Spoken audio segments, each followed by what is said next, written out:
Easy now. Papa got things making headlines. Come down. Ooh, you make my high come down. Always tripping when you come around. I'ma have to cut you off, like right now. You see, I don't want to drive me. You can say that for your mama. Maybe you should smoke some. Me try the marijuana. I was never you good. The vibe was straight. Showed you a couple of things and they ain't finna change. I treated you right. Everything was a gift from a time to your bag and the color on your lip. Yeah, you plenty of fences. Welcome to the Seahawks Man-to-Man podcast, powered by The Athletic. Shout out to the company. My name is Michael Sean Dugar. You can follow me on whatever Elon Musk is calling that app these days, at MIKEDUGAR. Appreciate the love and support on there. Also, we appreciate the love and support on our YouTube channel, Seahawks Man-to-Man. That's man, the number 2 man is the name of the channel. Chris informed me this week that we have hit 3,000 subscribers. Is that right? Yes, thank you, every Yeah. single person out there that heard my heartfelt message last week when I begged you. If you're just listening and you haven't subscribed yet, please do so, because after that, we got, I think, maybe 15 more subscribers. So we're at 3,010. So we appreciate all the love and support, and you guys subscribe to the YouTube channel. It helps us. And again, we're excited for a new season as preseason 3 just wrapped up. Seahawks took an L to the Dallas Cowboys, but we definitely thought, wow, what am I thinking? Look at that. Brain, it's what, 8 a.m.? Brain still scrambled. But yes, lost against the Packers. Saw a lot of good, had a lot of questions, but we also allowed you guys to give us some questions for the last one as well. So we're excited to get this thing going. Mike, how you want to kick this show off, man, especially after a up and down game for the Seahawks in the preseason finale? Seahawks had a chance to win it, obviously, with their third-string quarterback. Unfortunately, couldn't get it done, but it was looking promising for the most part. Drew Lock put him in position, that's for sure. Yeah, I was happy Drew Lock got some burn for most of the game. I would like to see him finish it. But Pete Carroll mentioned after the game that Holden Ayler's dad was there. That's exactly what it was. Yeah, I was like, okay, like that's a great moment. You know, your dad's there. Whoever, I don't know if it was just his dad, but it doesn't matter. If it was just his dad, that'd be great. I know my dad would love it if my rookie year, my final preseason game, he gets to see me lead a game-winning drive at Lambeau Field, like in the fourth quarter. Like, that's cool. That's a cool. Pete understands it. Good on him for doing that. It was kind of funny that he mentioned, he was like, yeah, Holton had a good chance as anybody as going out there and finishing the drive, so put him out there. In my head, I was like, excuse me? I don't know about that, buddy. I think Drew Lock would have went down there and you got some points. But I do like that that he was thinking of all the things that are going on in a coach's mind at that point. Like, you know what? Screw it. Boys, Pops is out here. He's a rookie. He ain't gonna play the rest of the year. So, you know, put him out there. Good on him. I will say broadly before looking at just that game in particular from the other day, I'm coming out of preseason and training camp pretty encouraged, a lot more encouraged than I think we did. We might have done predictions, or someone might have asked us about the schedule, or like asked us to do record predictions maybe a couple months ago. I don't remember what I said. It doesn't matter now. But whatever I said, I'm probably like a win above that now, maybe just like one win, maybe not like a ton more. But that's saying a lot because I was very encouraged overall by what I was seeing in practice. Now, we'll talk about it a little bit with some of these questions. Not all of that translated to the games, unfortunately, for everybody. But for the most part, what I did see from the starters in practice, I was very encouraged. Like, I was more encouraged this time now than I was last year. Last year, I was like, these guys can't complete a deep ball on Artie Burns. They're screwed. And it wasn't just because Artie was out there locking up. So I think I feel much better about the team than I did this time last year. So yeah, man, whatever I said, add a win to it. I don't know if that was a win, 9-8, 10-7 or whatever. But from what I've seen from Geno, who looks locked in, I was looking at Geno's preseason. I watched his preseason snaps again. I was like, man, this guy looks locked in. He's got command of everything. He's accurate. He was 5 of 6 with 1 drop. So basically, like, every ball he threw hit the guy's hands. All you can ask for. Trust his protection really well. The sack he took was on Charles Cross, I believe, because he just didn't. Geno tried to get to a second read, couldn't get there, and just went down. I thought Geno played played really solid. I didn't need to see from DK. He's getting a ton of reps from Geno in practice. Golly. If you need some fantasy advice from me, draft DK, because boy, he is about to get a real big target share, a huge target share from Geno. I'm a lot more encouraged by the defense seeing it with Bobby in there. It just looks so much better. I know we have a question about the run defense. I'm getting a little bit more about that as well. But yeah, overall, I come out of preseason like, when people are asking me, we'll be out places, and I'm sure people ask you the way they ask me, how's the team going to be this year? And I just use, depending on how much I like the person, I give you the generic answer or an in-depth answer, for real. Because sometimes I just don't really care. Like, sometimes I'll just be like, they'll be all right. Or sometimes I'll be like, hey, man, go book that Super Bowl ticket. I'll just be messing with them. Sometimes I'll go really in depth and talk about the scheme and everything and different players and stuff like that. So it depends on how much time I have, whether I like you. Because sometimes people ask me just like in the line at like getting some food somewhere, like, hey, Michael Sean, blah, blah. And I'm like, damn. I didn't really feel like talking to you, stranger, but whatever. I'll answer it. Now I just, when people ask, like someone asked me just yesterday, and I was like, nah, man, I think these guys got something. They got something here. Because I was really worried about the defense. I'm not as worried. Now, seeing it with Bobby, seeing that Jordan Brooks is going to be back and like full go, that's unbelievable. I'm thinking we're not going to see Jordan Brooks till like Thanksgiving. And we seen him before Labor Day. Like, that's incredibly impressive. So, yeah, I'm high on this. On these, I'm higher. I'm not going to say I'm super high. I'm higher. Like watching them in preseason, seeing how the scheme is going to come together, seeing how they're going to adjust without having as many big boys up front, how the safeties are going to be in the run fits, how the nickel's going to be in the fits and everything, and fix that run defense. Yeah, man. Add a win to whatever I said, because I feel a lot better. I still don't know if like we should be looking at tickets to where's the Super Bowl at this year? Where's it at? Up. Is it in Vegas? I think it's in Vegas. Yes, it is in Vegas. I don't think we should be looking at tickets to Vegas or anything, but maybe we could, do a pod from Philly in the NFC title game or something like that. It could be Paradise, fun. Nevada, to be specific. Really? That's what it's not. The stadium's not like in Las Vegas. Interesting. Allegiant Stadium in Paradise, Nevada. All right, it's crazy because I've been there too. I don't know. I went for a preseason game. Yeah, it was hot as hell too. Yeah, it doesn't matter. Anyway, I don't know if we should be booking tickets there yet, but I do think that I'm higher on the team than I was this time last year, or even than I was like 2 months ago, Chris. Because they solid. They solid pretty much everywhere. They are at least solid with their starting lineup. I can say that with confidence. The 12s right now are cheering. They're excited. Thank you, Mike, for that positive vibe to start the show. That's what the 12s are looking for. How good is this team going to be? And you have given the green light that this team's going to be pretty good. The concerns are minute, but at the same time, Jordan Brooks is back. Bobby Wagner's back. Got a lot of holes that are filled. Still maybe a question mark on the D line, but having Bobby, having Jordan, Jamal off the PUP list, those are positive signs. I forgot I didn't even mention Jamal. Yeah. Those are positive signs that, okay, this team might be an issue. And they're going up against the Rams for week 1.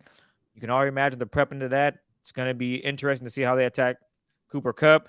What about Devin Witherspoon? Will he be healthy? I know Pete's saying he might be practicing this week, which is a huge step because, as you said, last week, you want to see him on the field more often. Obviously, we didn't get to see him at all in the preseason, but you got to see him in practice, and he looks the part. You just didn't get a chance to see him against other athletes on different teams, but hopefully he does get some burn this upcoming week, and then you just let him loose, and you see what he can do week 1 against the Rams. Hopefully he's healthy. That's the big caveat, the health issue with that hamstring, because hamstrings are tricky. And if you're not ready and you go out there, you can cause more damage, obviously. But for me, I would say I'm sticking with my 10-win prediction. It's not going to go up or down. I think they have a nice schedule, a challenging, nice schedule for them this season.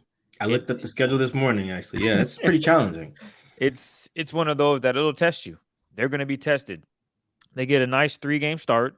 You get the Rams. Who's the second The game, Mike? Lions and then the Panthers, I believe. So the Lions are an improved team. I don't know if they're going to put up 44 points against the Seahawks as they did last season, whatever number it was, but they definitely are better. And then they have that one guy who Mike was like, oh, let's draft this dude, and Amon-Ra St. Brown, who continues to get better and better each season. DJ Shark, I think he is healthy, if I'm not mistaken. And then Jared Goff, play action king. They will be ready, and they're going to try to run the football just as they did last year, but ultimately didn't matter. They were just throwing the rock all over the place, and Seahawks couldn't tackle to save their lives in that matchup. But that's going to be a game I'm penciling in. And then 2 weeks later, you're facing the Cincinnati Bengals in Cincinnati. There's a potential the Seahawks could be 3-0 going to that fourth game. I think they play the Giants the fourth week. Fourth game is Monday Night Football against the Giants, yes. Yep, and then so you're looking at 4-0, and then you go against the Bengals, or you potentially lose that one. That's just being very optimistic. Seahawks start off 4-1. That's a nice start. You know, Cincinnati, they've been a really talented team, a good roster, great receivers, solid defense, and then obviously Joey Ice, Joe Burrow, whatever the nickname they give him. I just call him Joey B. Joey B. But I just call him Joey B. That's just me looking at the first quarter of the season, just looking at those first 5 games. They have a chance to have a really hot start. And I know in previous years they have slow starts or a team that they should beat. They're not there. Hopefully all that is behind the Seahawks, and they come out and they send a message. They have healthy players. Jamal's back. Jordan's back. Bobby Wagner's back. The D-line is improved. They're able to shut down the run. Because you actually watched the game, Mike, from the crib. What do you think of Jay Reid's comments about this team obviously not going to be 30th in the run game? Jaron's pretty confident that this team's going to be really, really good. Yeah, I think the run defense issue does seem to be, does seem to have been corrected with the starters. One reason I think that is just because I've never seen, I won't say never, but I can't recall the last time the Bobby Wagner has played and the run defense has been bad. Like other aspects of the game have been bad, usually the pass defense, but we ain't seen Bobby at the center of a bad run defense. Whether whoever's playing nose tackle in front of him or whoever's on the D line, you can interchange those parts, and having Bobby there, probably one of the best run defenders of this era of defense that we're in right now. You put him in there pretty much damn near next to anybody, like even Jordan Brooks. And I'm like, all right, cool. They should be fine.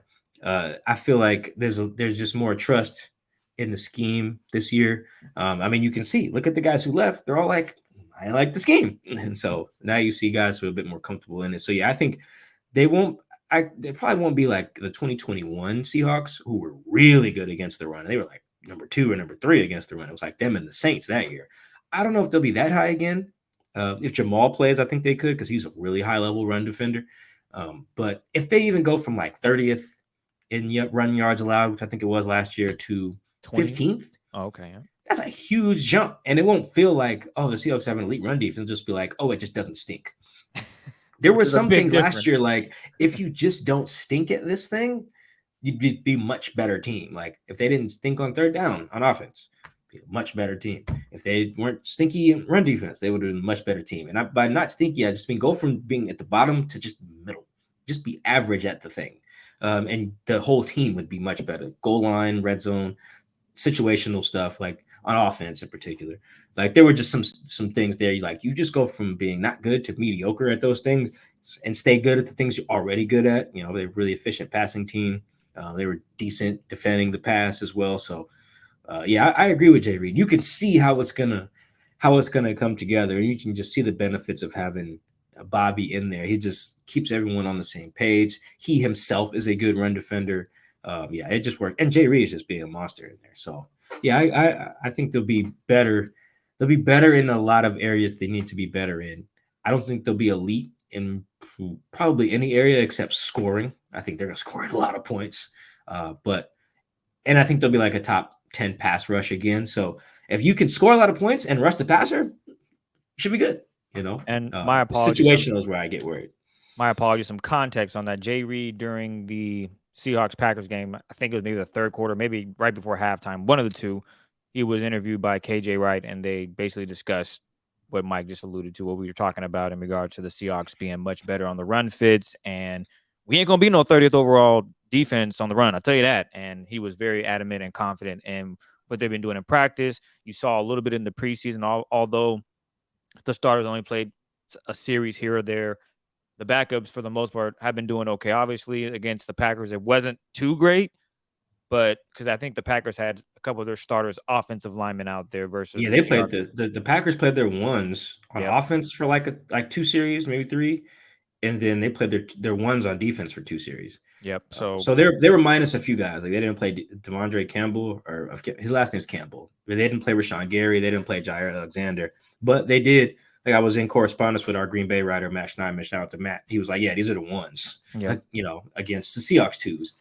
So yeah, take some of what you saw on Saturday with a grain of salt. Bingo. Now, how do you want to get to this, Mike? Should we get to Twitter questions or anything else that you want to get in? I know Aesop, he played really well. Your boy, Bobo, he stepped up. And then Mike Jackson, I know I talked about it last week, wanted to see how he responds. He didn't respond too good. I don't think good enough. I think if it was to be final, Trey Brown won that starting spot, obviously, if Devin is not available for week 1. But where'd you want to go with it before we get to Twitter questions, Mike? Oh, that's fine. We can just jump into the questions. That's cool. All right. Well, we do have quite a few, and I don't even know where to start, dude. Maybe we go defense, just because there are still obviously question marks on the defense, but also a lot of people love your boy Bobo. We can get to him too. So let's go ahead and start with the defense. This one is from Tommy Hohenc. Hope I'm saying that correct. Hohenc. Tommy O812. Do you think the Seahawks will make a move for D-line depth? Yeah, I do. And I think that's like the one area where I'm like really concerned. Like other parts, I'm just like, oh, this isn't like a top 5 position group, so it's kind of whatever. Once you get to the back of the D-line, because the D-line is like the only position where you need depth, because those guys are pretty much the only ones that rotate. I guess receivers rotate too. But for the most part, you play your top guys a lot of snaps, and you feel okay with that. I think a couple of games, Tyler has played like 100% of the snaps, for instance. DK has done that once or twice as well, I believe. So D-line, I'm like, oh, you do need depth there. On the edge, I feel fine.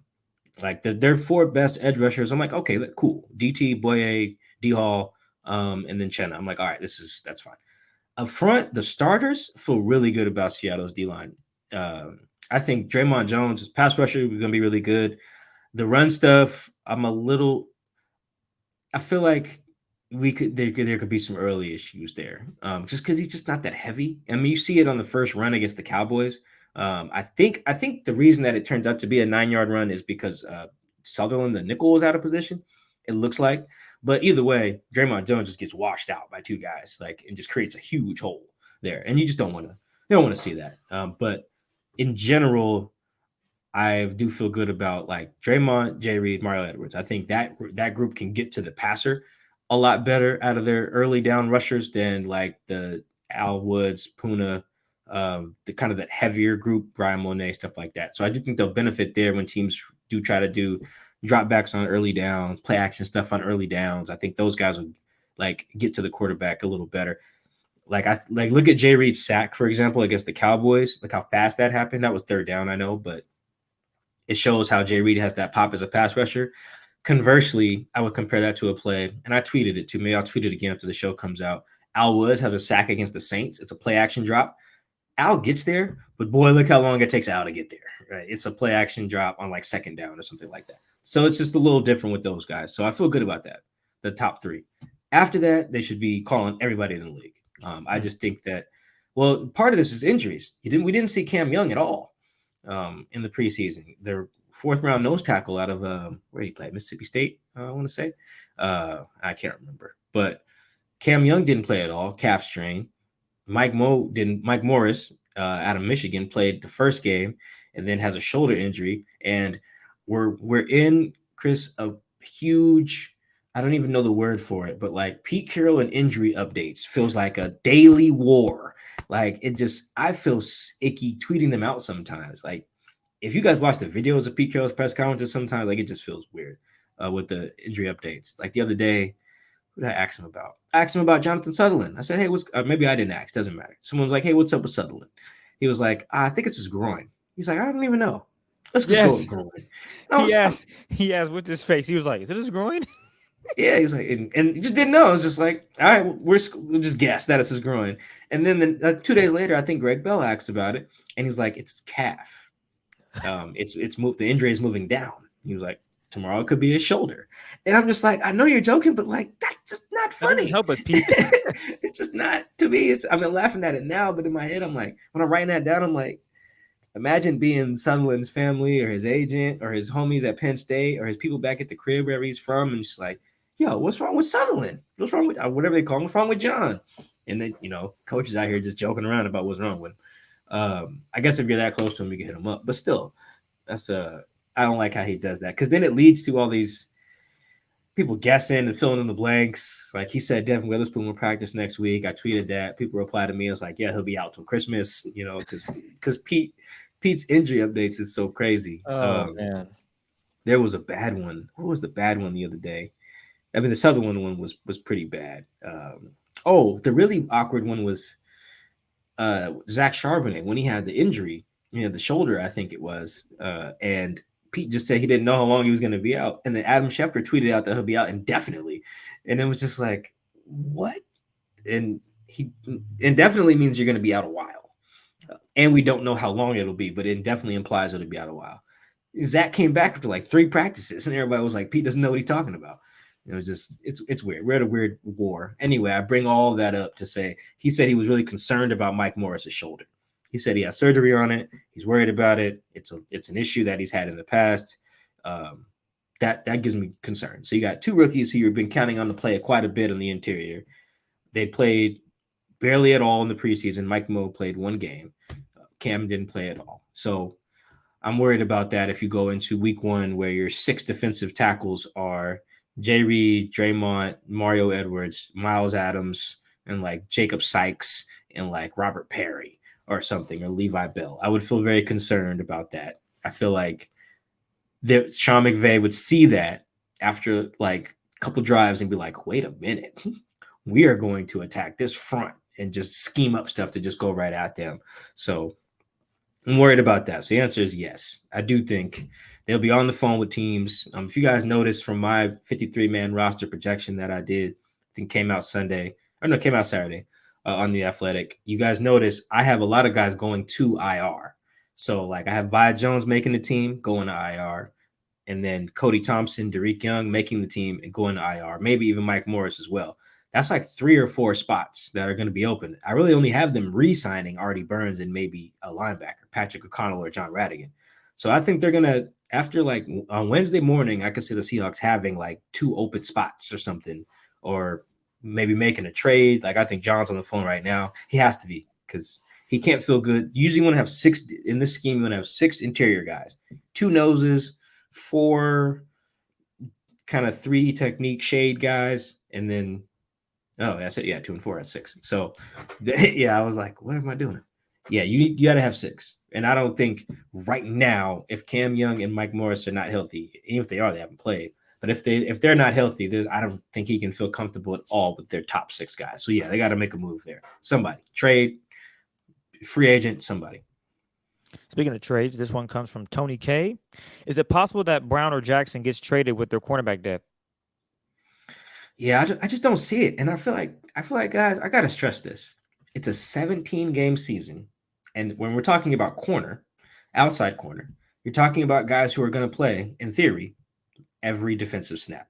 So that's 1,000+ snaps you're counting on outside corners. If you just have 2 of them that are good, you are screwed. Those 2 guys are likely not going to play every game. That's just the reality. Now, I understand Mike, Jack, and Tariq made it through last year. They did. But that's pretty rare. That is. You just can't count on that, I don't think. Plus, cornerback, if you have depth there and it's cheap, keep it. That's huge. Like the Seahawks right now are in a really good spot with their secondary. It kind of works out because they are paying a lot of money to safeties. I think between Quandre's cap hit is lower now because he restructured, but prior to that, they were spending over $40 million on safeties, on 3 of them, on cap hits between Jay Love, Jamal Adams, and Quandre. I can't remember what all their cap hits were off the top of my head, but it was like 18, 18, and like 4 or something, whatever J Love was. So it's like $40 million at the safety spot on 3 dudes. That's a lot. To counteract that or counterbalance or whatever fancy word I'm supposed to be using here, you need to have cheap guys somewhere else. And lucky for them, they have really cheap corners. Tariq, Mike Jack, Trey, Devin Witherspoon, all rookie contract guys. That's huge. If you have 4 good corners with rookie contracts, keep them all. I don't think it's worth trading one of those guys for a rotational D-line. Like, I just don't, because that's what question everyone keeps asking is like, do we bounce Mike Jack for some D tackle to back up like Draymond Jones or something? No, I don't think you do that. If you're really going to do that trade, you do that for a starter. Like when they punted on, who they punt on? Oh, Curse.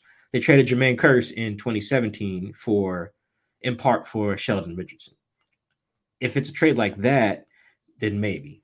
But I don't even think they should do something like that again. But if you remember, they did that in part because they had pretty good receivers. I think who they have that year, Chris, at P. Rich, Tyler, Doug. and Doug.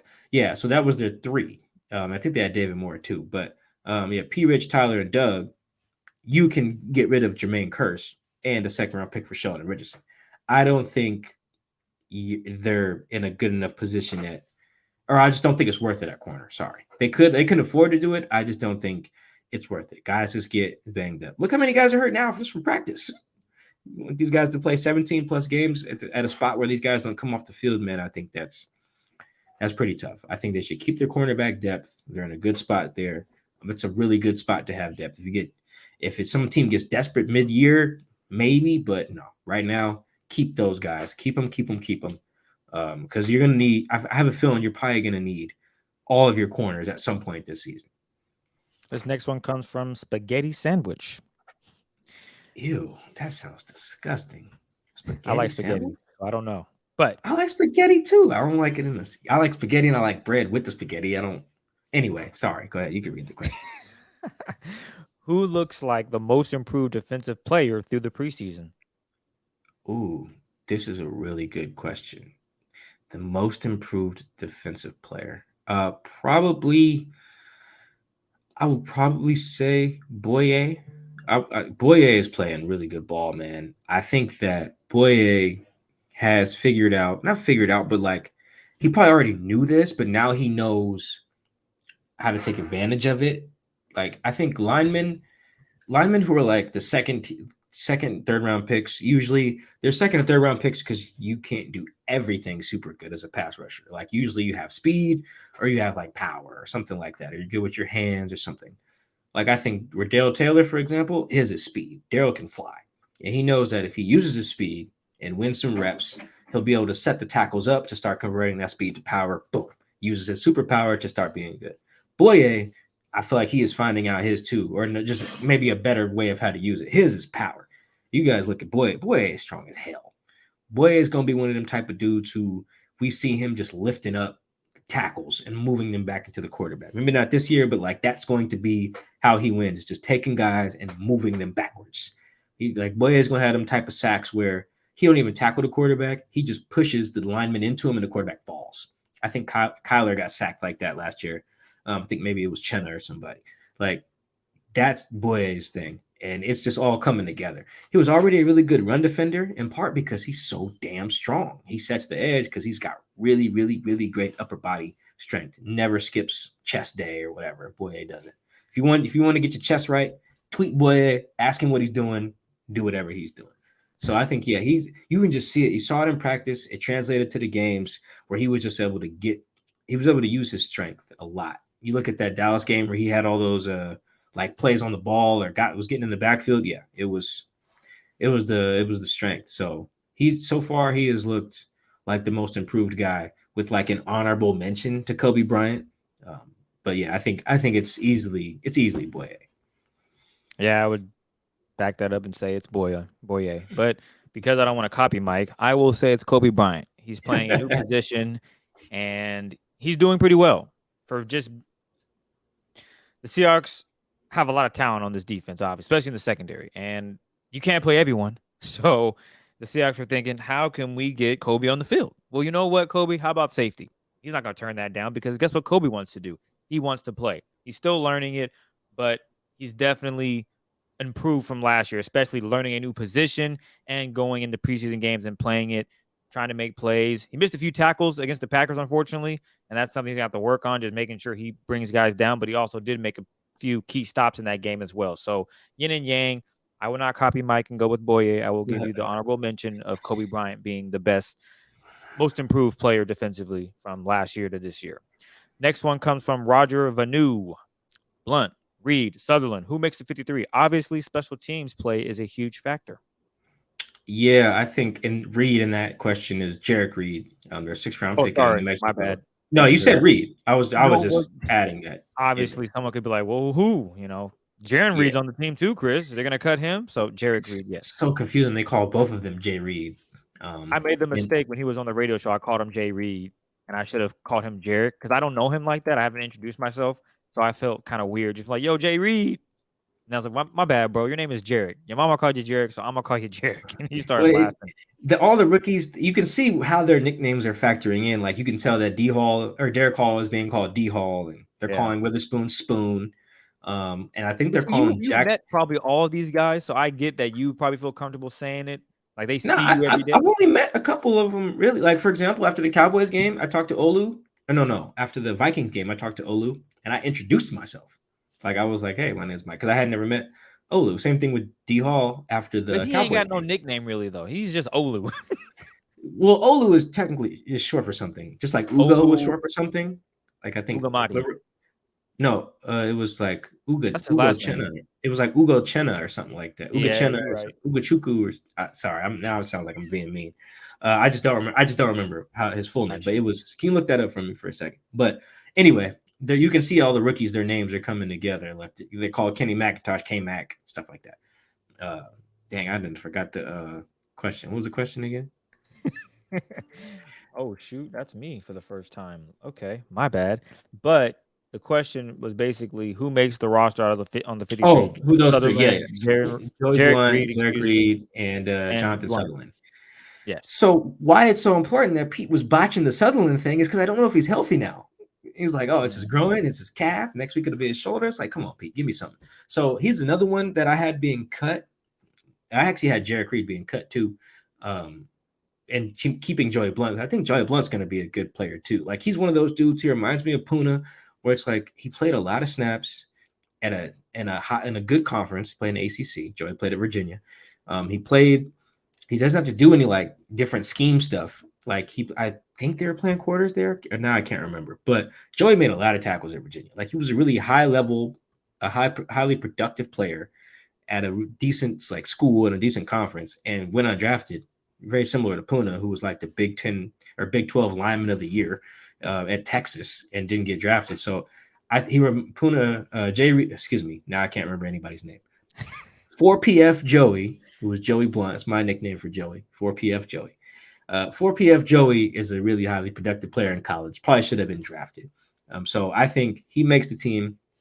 I think he'll be like their fourth safety, like safety 4 behind J Love, Jamal, Quandre. I think Jarek will come back to the team, but he just didn't make enough plays for me to think that they can't cut him and just bring him back. He had a bunch of missed tackles too. I think mostly in the Cowboys game. Made up for it a little bit in the Packers game. I was very impressed with some of the stuff Jarek was doing in the Packers game. But they have so many guys at safety now with Jamal coming off PUP. It's like somebody's got to go. And Sutherland, I think, would have made it. I just don't think he's healthy. He's a guy who could probably make the team and then have to go on IR if his situation is bad. Problem is, thanks to Pete, we don't know if his situation is bad.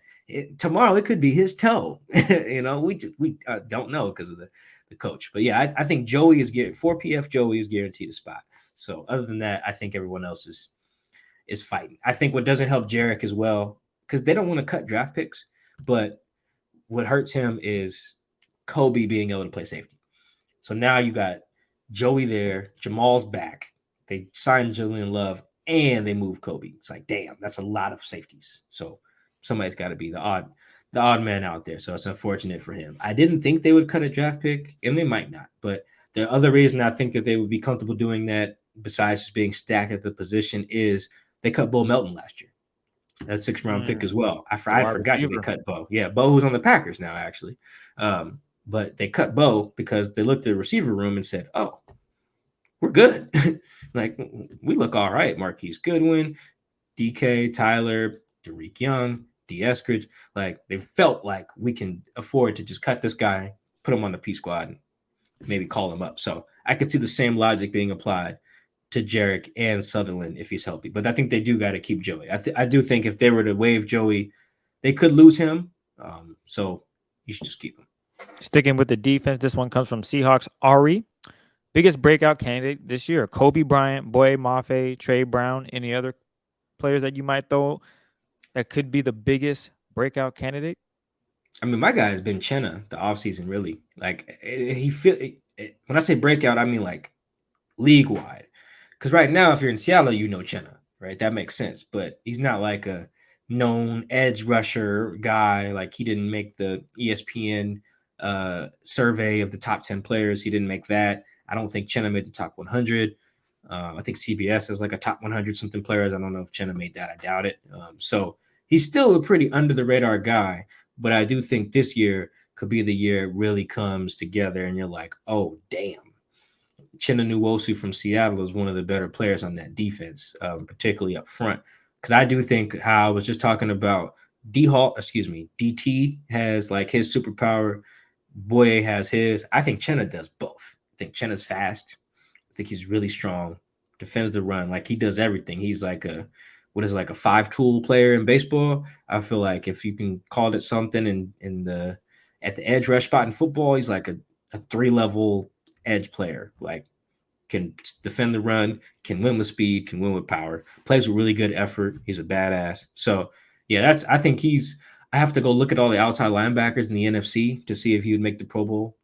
If they look at just outside linebackers and separate defensive ends, maybe I think that would help him quite a bit because I do think he could probably be a Pro Bowl guy. I think he was an alternate last year, so he had like 9.5 sacks, good pressure numbers. So yeah, my breakout is Chenna in terms of guy who might get some more recognition around the league because he didn't get a lot last year, which makes sense. He was like a kind of a low key guy on a defense that had other Pro Bowlers, and the defense also wasn't that good for most of the year. So I can see how he kind of flew under the radar, but I don't think that'll be the case this year. Great pick. Next up, we have Lukey Rex. How do we stop the run this year? Our biggest D linemen, and Al, Shelby, Puna, and Quentin, they're gone. What to do? Yeah, I don't think that's a good question. I do think that stopping the run is not just have big dudes, right? It's dudes who play with good leverage. It's guys who trust their teammates. It's everyone doing their job. Because as we saw last year, I feel like run defense isn't associated this way, but as we saw last year, all it takes is one dude to being out leveraged, one dude to missing a tackle, one dude being out of his gap, and then it can all go to hell. So it's not necessarily just have as many big humans as possible up front, right? That helps, but you need those big dudes to also be athletic. And I do think what I've seen so far is the leverage has still been pretty good. Like guys have been where they're supposed to be in their gaps. Like it was really frustrating watching the linebacker play for the first half of the season. 8 games, yeah. It was really rough because it was like we know Cody can tackle, we know Jordan can tackle. It just guys weren't working well together. I think last year also showcased Jamal Adams' impact on the run game. Yeah, like I know Seattle fans and a lot of Seattle media is not big on Jamal, pick on him in coverage. I'm not even here to debate that. You cannot debate that Jamal is one of their best run defenders. You just can't. That means you're just not watching ball. For real. You're not. Like he matters if nowhere else right there.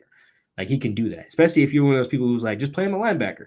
Why can you do that? Because he can play the run. Like, that makes you sense. Answered your own question. Yeah, it's like why would you even think he's good there? Because he can play the run. So his absence was very much felt last year. Having him back, I think, will help. I think Julian Love's a good run defender too. I mean, he had you look at the first play against Dallas. Remember, I mentioned Sutherland is the guy who's out of position, so the ball gets to the second level. Julian gets in there, boom, sticks the dude, gives time for everyone else to come in and gang tackle the guy. So I feel better about what they'll have at the second level, particularly if Jamal is back. That's like the third level, but Quandre and Jamal together, really good run defender. Quandre, who's also a really good run defender. So those two together, feel good about that.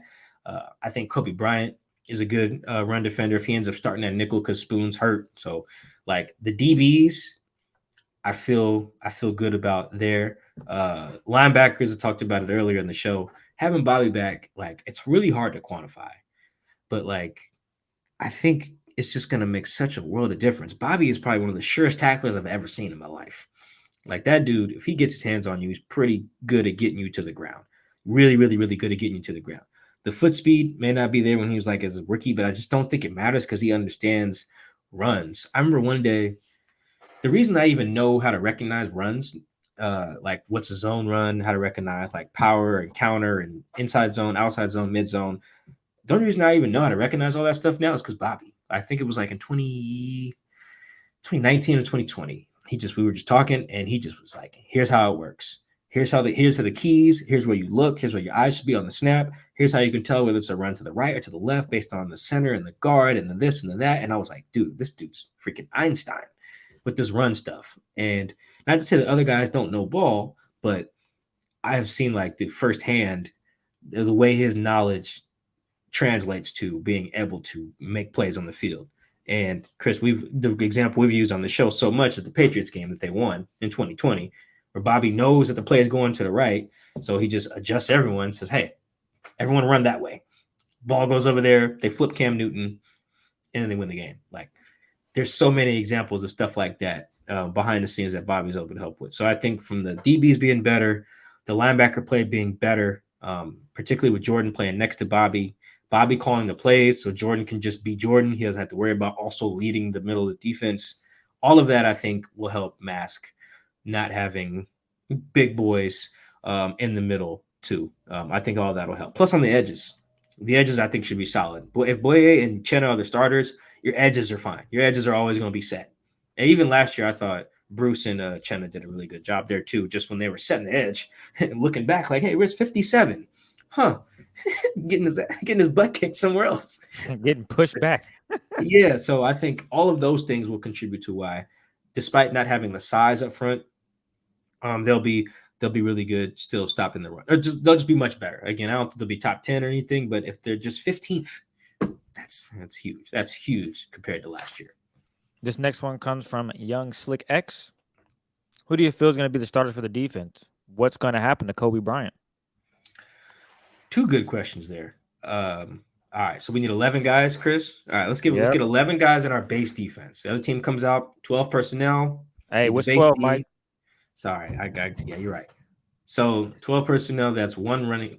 What is that? That's one running back and 2 wides, 2 tight. Well, in the numbers, this is what I always try to remember. In the numbers, the receivers are not counted.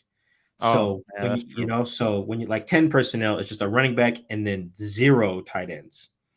So like remember that the receivers are not in there. So 12 is one running back, 2 tight ends. So let's say the other team comes out 12. All right, cool. Your D line is you're pretty squared away there. Chenna, Draymond Jones, Mario Edwards, Jay Reed, and either Boye or Daryl. Probably Boye would be my guess. So there's your 5 up front. In the secondary, this is tough.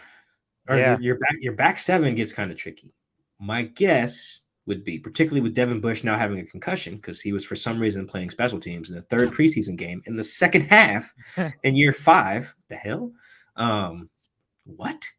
Anyway, with him now having a concussion, I would guess that you're looking at Trey Brown on the left, Tariq Woolen on the right, Julian Love starting at safety, Quandre starting next to him, Jordan Brooks, and Bobby. Yeah.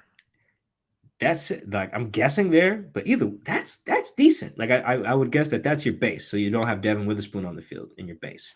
But everybody's up in arms now, Mike. Oh boy, rookie's got to play, man. I mean, you can get by without playing as a rookie, but I just think you. No. What pick was he, Mike? You can't get. You should play. No, I mean you can get by in terms of like the readiness. Like DK, for example, I don't think played any preseason. He was fine. I think the first pass of Russ's the season that year went to him. Oh, that's what you meant. Okay, my bad. He can get by. I don't think he'll get out there and just be a chicken with his head cut off. Against Sean McVay, he could, but That's your base, I think. My guess is Kobe would start at nickel So he would in come week in one. and they would take out Week Julian one. then? Or were you going to No, take out a linebacker, take out Jordan, and keep Julian out there? no. In that case, you bring Kobe on the field and you take out Mario Edwards. Oh, okay. Lose a little Yeah, beef up front. Okay. All yeah, right. to get another DB on the field. I thought you That want would to keep be him on the my field for guess. that pass rush, but I feel it. Well, then I still got Draymond, I still got Jay Reed, I still got Boye, and I still got Chenna. There's my 4 up front. Yeah. So your nickel's like a 4-2-5 situation. So yeah, Okay. you bring in Kobe, take out Mario. So yeah, I think that's probably your starting 11, 12, I guess if you count Kobe. But man, I think that's going to be so fluid. I think practice is going to be in those first couple of weeks really competitive. Like Mike, Jack, and Trey and Devin all competing at the left, and then Kobe and Spoon competing at nickel. Devin and JB competing at like the Jack or the Will linebacker, whatever you want to call it in this scheme. Like there's gonna be a lot of fighting. J Love and Jamal, like it's gonna be quite a bit. But I think week one that would be my guess. Kobe starting nickel, Jordan starting at the linebacker spot next to Bobby, and then Trey Brown starting on the left side. This next one comes from Race Swisher. When was the last time the Seahawks had this much depth at so many critical positions? If they have any established quotas for each position on the 53 roster, do you think they'll shift that favor to align with deeper positions like maybe defensive back or wide receiver? Basically, he's saying he ain't trying to see Bobo get cut for the Seahawks to keep 7 linebackers. Yeah, I do think that in my 53, I accounted for the guys who will be put onto the IR later. So, like, I have 7 receivers on there, but I think that Cody and Derek will probably get moved if they need to go on there. So, I factored in things like that. But yeah, we've seen that in the past. I think they kept 7 receivers in that 2017 season, maybe 2018. Like, they kept 7 that year because it just made sense. Last year, I think they kept 3 linebackers. I think on the week 1 roster, I think they only had Jordan, Cody, and one other person, I believe. I can't. Radigan, maybe. Can't remember now off the top of my head. Tanner Muse, I think. Basically, yes, they will adjust accordingly. They will go short at one position or long at one position if you need to finesse it. I mean, at some spots you just don't have a lot of wiggle room. Like you need like 9 offensive linemen. You know, you just need them. You can maybe get away with 8, and have a bunch of guys in your practice squad, but some spots, some numbers you just can't fudge. You know, you need a certain number of running backs. You can probably get away with just 3, maybe. But that's tough. That means you need a lot of other guys to play special teams. That's also where the math comes in on a lot of this, because you're not going to have really any of your linemen out there. Your O linemen, for example, aren't going to be out there covering punts, right? So some of these guys who you want to make the back end of the roster, they have to be able to play special teams because like Quandre doesn't play special teams. Bobby doesn't play special teams. Tariq doesn't play special teams. Jackson Smith and Jigba is not covering punts either, right? So you got some of these guys who are just not playing special teams on top of like your quarterbacks and stuff like that. Ken Walker doesn't play special teams. So not that I'm saying these guys should, but you have to factor in that math. Some of these dudes like, hey, I'm too good for this special team stuff, which is fine. We don't want to see Ken Walker covering punts. We don't want to see that. So you have to factor in that math as well. So I think that they've been good at that in the past. Like, hey, if we need to keep 11 of this position to go with 6 at this spot to make the numbers work, they'll be fine. But yeah, Bobo making it. And Bobo is shout out to this is probably one of the best my boy like situations we didn't had in the preseason. I've come a long way from like Brandon Marshall being my guy. Like Bobo being my guy, man. He's straight. Like Bobo was out here running by dudes. Like we got the touchdown from the Packers game on the screen right now. And Bobo just separated from this cat.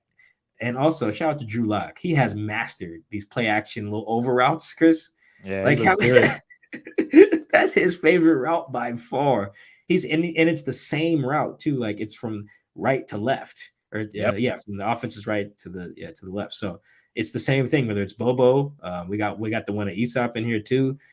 Jackson Smith and Jigba. I think he had Cody Thompson on one too. Like if Drew Lock don't do nothing else, boy, he is gonna throw that play action over route to the left. He done hit that. He hit like 5 of those in the preseason. I think he might have hit one to Bobo against the Vikings, I want to say, going from left to right. So, but either way, you guys get the point.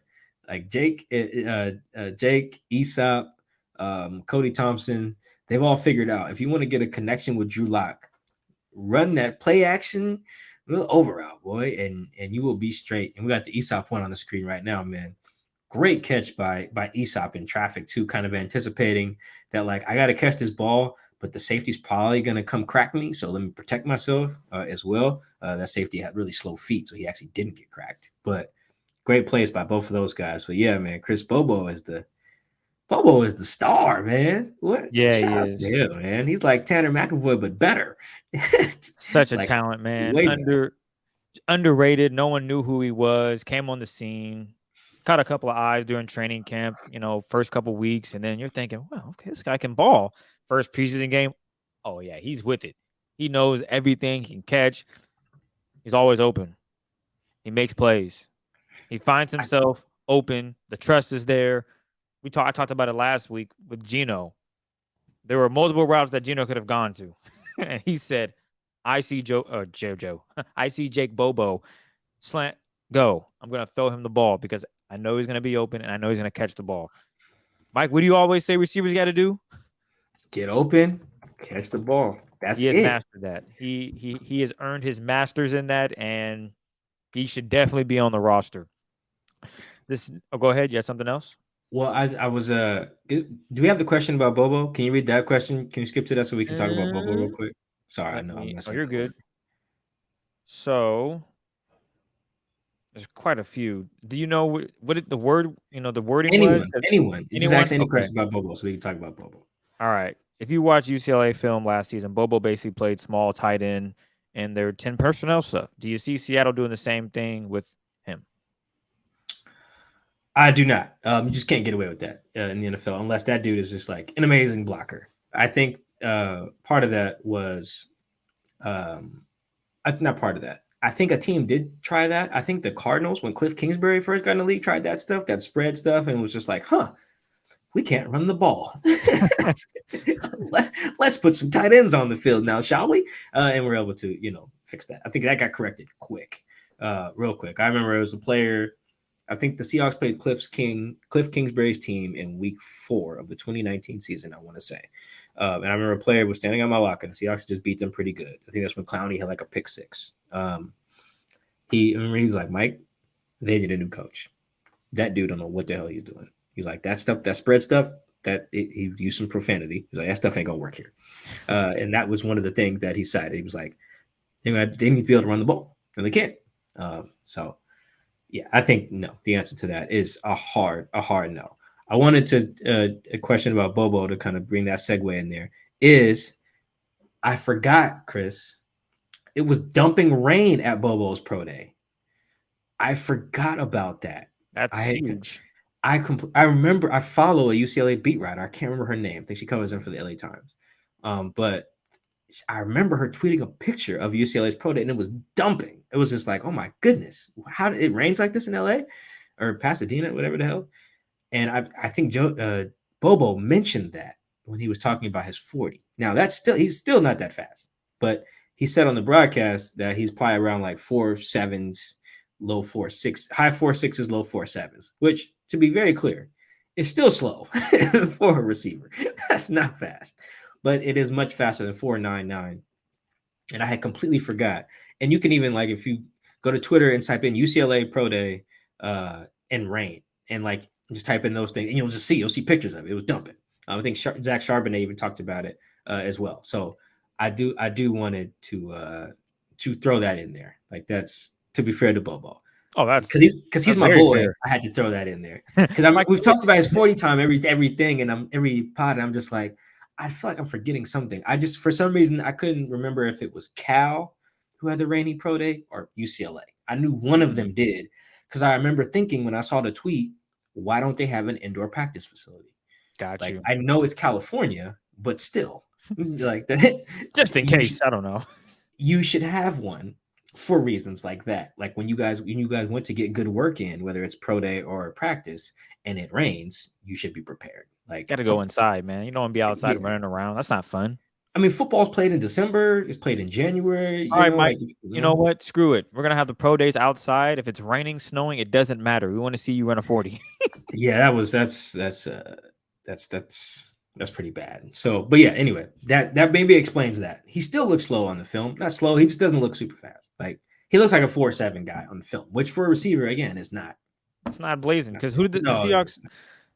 Stephon Sullivan. What? I think that was the 2020.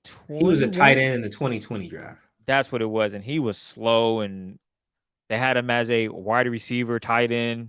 Didn't really work out. Hell, they played him at D line. Do you remember that, Mike? Yeah, of course. Yeah, played him at D line. I think in his first game. I think actually against the Niners. I want to say. I think that was DJ Reed's first game. Also, fun little fact there. But yeah, Jake is not. He's not super. He's not as slow as that 40 time would suggest.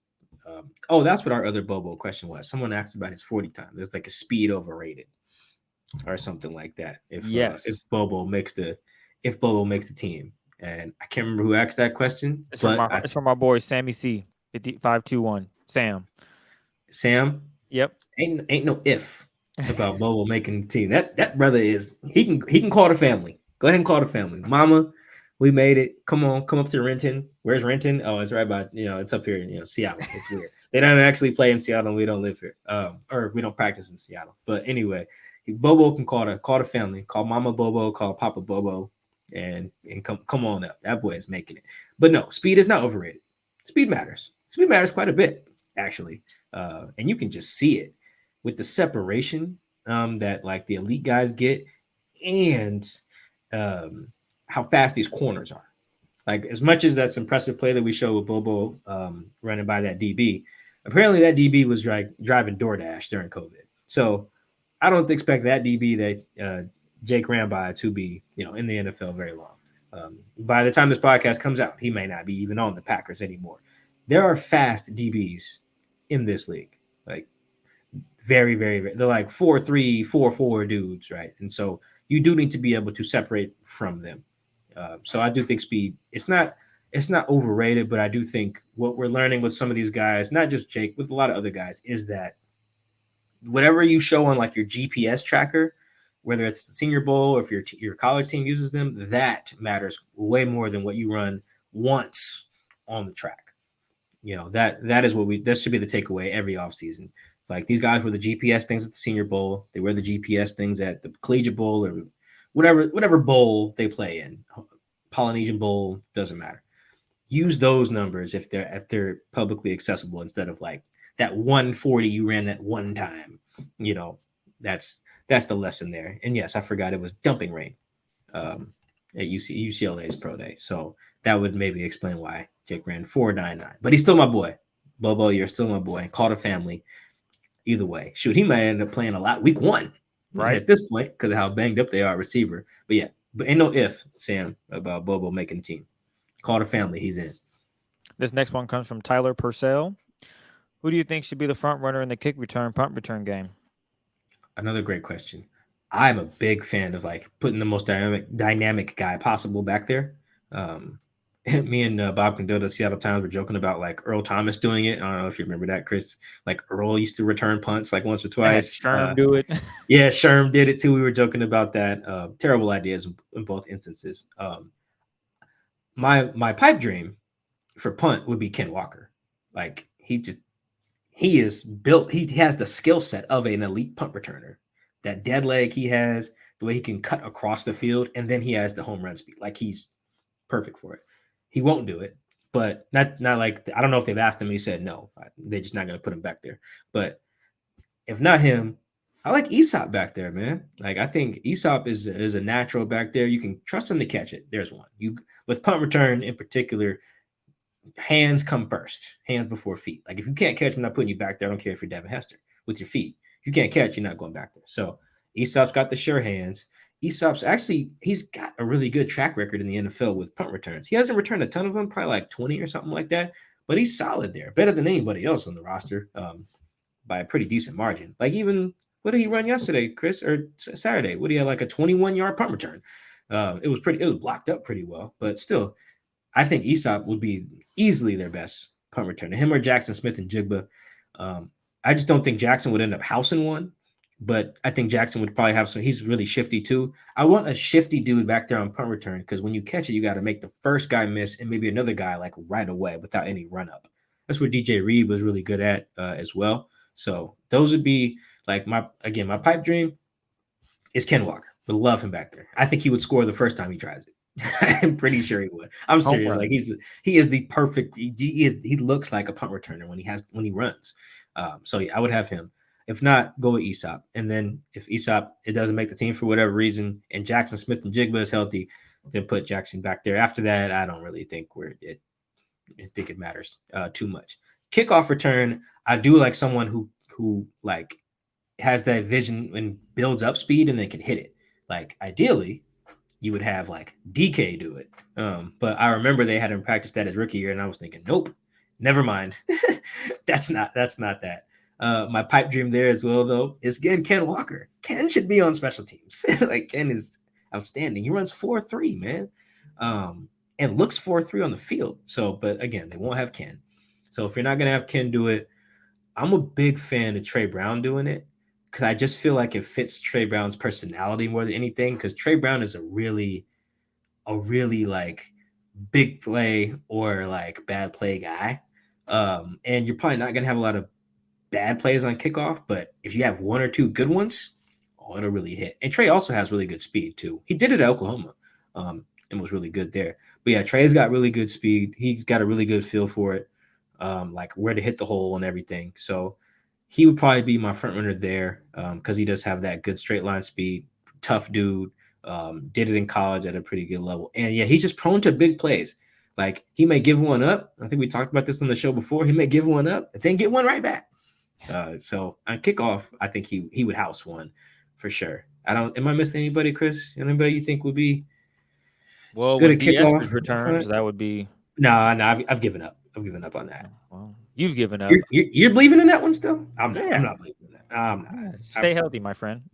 No, but you see, he broke his hands on the kickoff. Like that's. I don't know what to tell him. That's pretty Football. rough. Slide. I don't know. Hey, you can't slide on a kickoff. See what I'm saying? Like, Get 30 yards and slide. Get out of bounds. Yes, you can. Nah, man. He just. I need you to house it.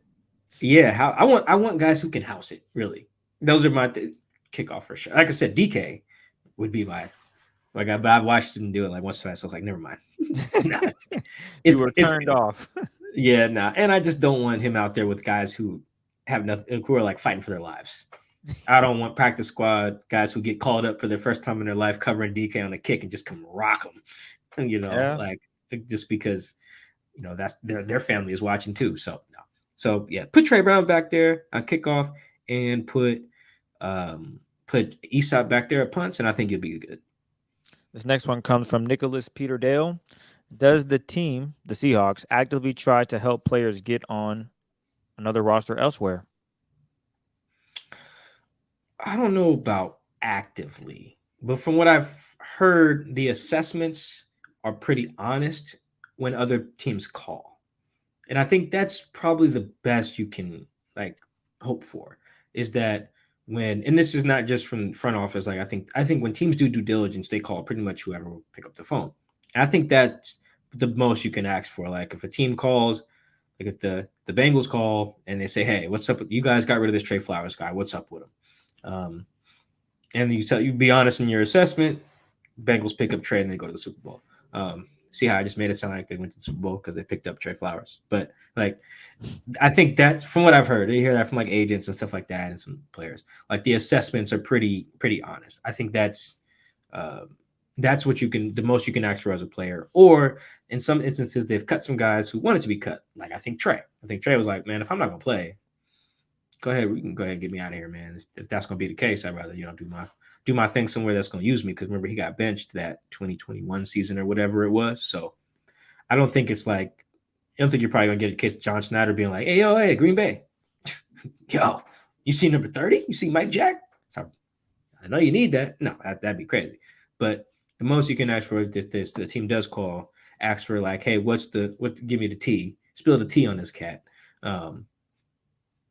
And you give an honest assessment. Usually it's about like work ethic stuff, not a lot of play stuff. Because the other team, if they like him, they probably saw him. They saw his footage. They scouted him. They have some notes somewhere.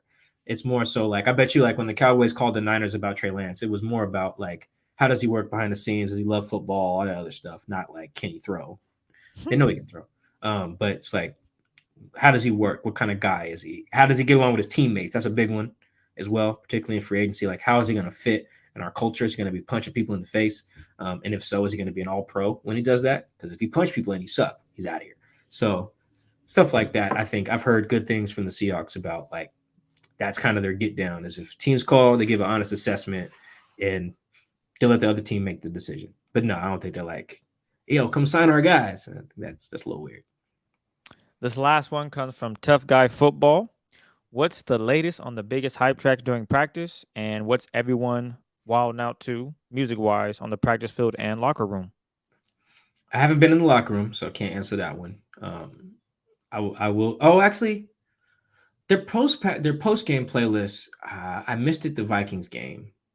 I can't remember what they played after week 2. I'm sorry, but I didn't go to Green Bay. So, but practice during the week is usually when I get a good feel for the music, and like being in the locker room during the regular season.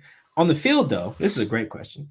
There's like 3 or 4 songs in a pretty heavy rotation from DJ Super Sam, probably at the request of the players, and also because they're just slaps. Meltdown on the Travis Scott album, the one that has Drake on there, like that gets people going. Like that gets the players pretty turned up. The other Drake feature on the Young Thug album called "Oh You Went," that's there for sure. Like you get guys rapping that one like right away. Like as soon as it comes on, they're like, "Oh yeah, I'm here. I'm on the sideline. I'm on the field. I'm turned up." The song with Future, with Quavo, where Future disses Russ, it is a jam on the Seahawks practice field. Like it really is. I don't think anybody cares about the Russell diss, especially like when you're on the field and you're kind of locked in. Like you're just jamming to a song. You're like, you're not thinking about like any social implications or anything when you're just jamming. Like that song is so popular. I won't name the players because that would be a distraction from my overall point. But there were 2 players who were so hyped when Future's verse came on to the song. It's called "Turn Your Click Up." When the Future's verse came on, they were dancing and singing together. They were so hyped that the offense snapped the ball, and one of them guys ended up getting beat for a touchdown. Oh my goodness, that doesn't help. It was so bad. It's like he was in position, but like he was out of position now. He was turned up. But I understand because Future's verse on that song is so fire. It is so amazing that I too would be just like possessed by the spirit of Hendrix, and I understand. So that song's a big one. And then anything from Gunna's album, really. Gunna's album gets heavy play. Rodeo Drive, that gets heavy play as well. So, but the whole album gets some run. Back to the Moon, all that. I don't know no more, all the Gunna stuff. So those are the main ones that I hear at practice the most. And then on the field, like on game day, they have so much. Shout out to DJ Super Sam. It's funny that both the times I've shown up to games, like I get out at the parking lot and I'm walking up, I've heard the same song both times. And this is about an hour before kickoff. March Madness by Future, which is one of the greatest rap songs ever. So that's been one of the ones I've heard multiple times. In the past, they've had NLE Chopper, Shot of Flow. Mo Bamba was big. I forget who does that song. Don't ask me, huh? You don't like that song? That song was huge. Sheck West, maybe, I think is the name of the artist who did that. Sounds like that's probably right. So, but at practice, lots of Drake features.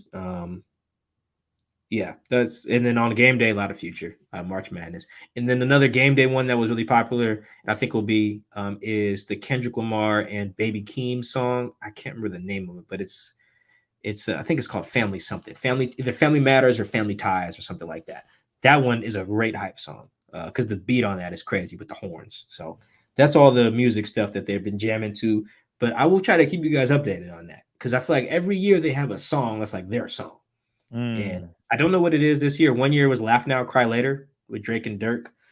So I'll try to find out what the song is this year. But I feel like the number one in the running right now is the Drake and Thug, the "Oh You Went." So I wonder if Quavo's Greatness is going to make the cut. Is that his new album? Yeah, it's a really, I mean, obviously rest in peace to his cousin or uncle, Takeoff. But nonetheless, the song, you talk about horns, those horns on that song go crazy. So when you said horns, I was like, well, shoot, Greatness, man, that might be the Seahawks turn up song.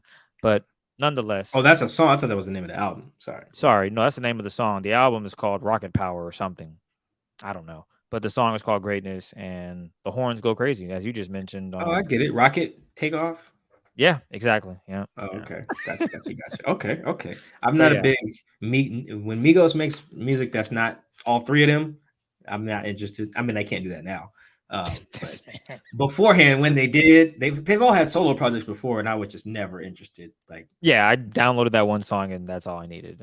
18 okay, tracks, fine. just give me one. I'm good. Thank you. Yeah, Though. I don't need 18 Quavo and Takeoff tracks. Yeah, no. Yeah, if there's one good one, that's the one. I'll trust your judgment. I'll give it to you.